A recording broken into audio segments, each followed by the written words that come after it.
have a quick little fast review on the Self-Made palette. I kind of wanted to do a video on this, just kind of give you guys my opinion as well. I know there's got to be like a ton of videos out by now because I'm so late on this bandwagon, but love this. It's beautiful packaging. I have to say this is the most beautiful packaging she has come out with to date.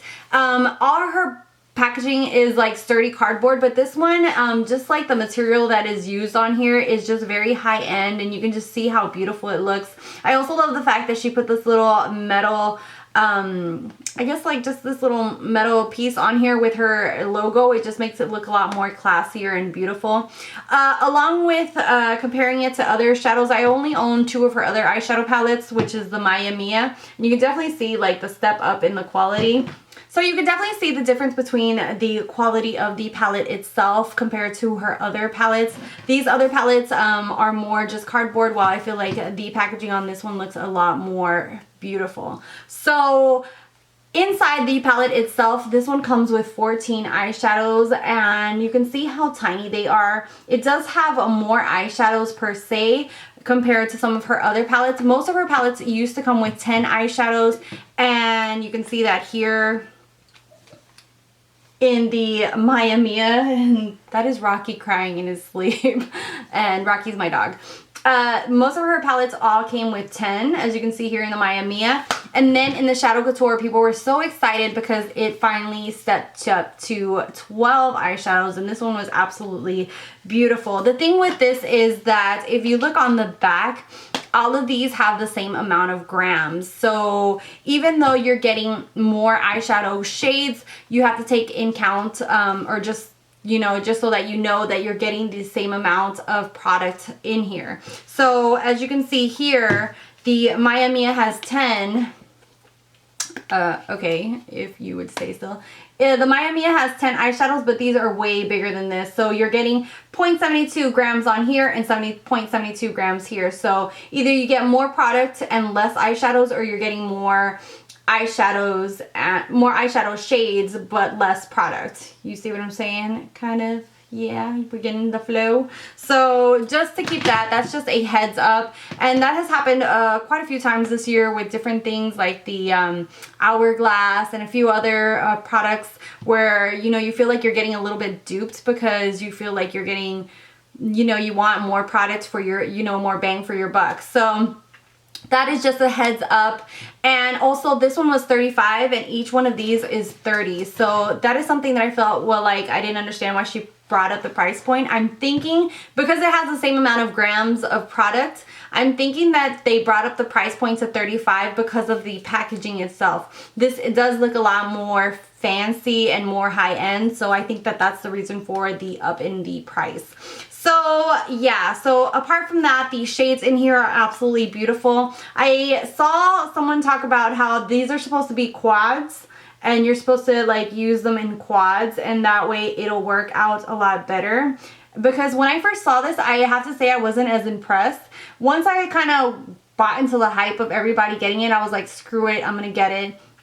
The shades are absolutely beautiful, but it doesn't kind of have like a flow to it, like a pattern to it. So that was kind of a little bit confusing, but people say that it's because you're supposed to use them in quads. I always mix and match palettes anyways, so I don't mind that it doesn't have exactly like a you know, kind of like a pattern to it or shades that kind of work together. But I do feel like for the most part you can kind of get a few looks from this.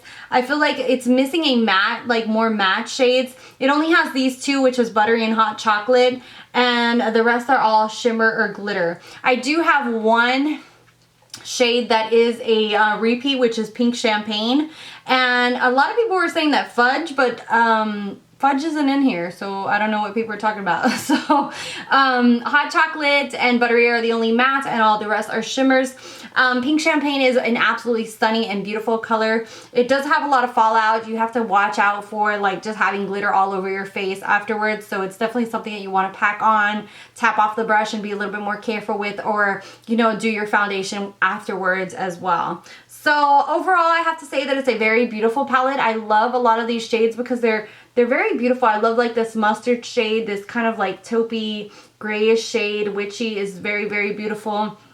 and blush. I wore this the other day to work and I got a lot of beautiful compliments of and just using all of these shades. And the one that I used as my transition shade in my crease was Sherbet, and even though it's a shimmer shade, it does look very beautiful as a transition shade. So yeah, so overall I think that these are absolutely beautiful. If you haven't ever tried Anastasia's shadows, I feel like this is a good starter palette because of the fact that it has so many of her shades available in here. And I do have to say I really love her eyeshadow products. I feel like these shades always blend in really nicely.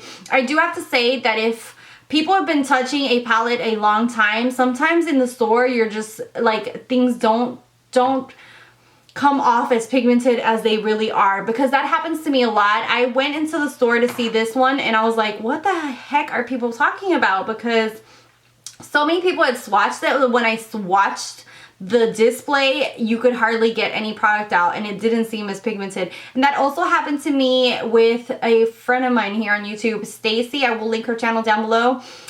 She was talking about the Clinique blushes, and I went into the store and I was like, these things are not pigmented, but I feel like maybe they left them open so long and so many people have touched them that you couldn't hardly get any pigmentation off of them. So be wary of that when you see sometimes displays, because they've been open, people have been touching them, they probably have a lot of you know, oil on their fingers, so that kind of affects the powder product itself. So that's just something to watch out for in general. So I will leave you guys with these swatches. I'm sorry I rambled off about something else, but overall, like I said, I really do like this palette. I really feel like she does just an awesome job. I can't help but like, ever since I got the Maya Mia and the Shadow Couture, it's like I've been obsessed with Anastasia and I need her palettes.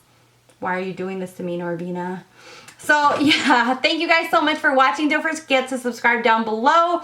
And until next time, bye guys.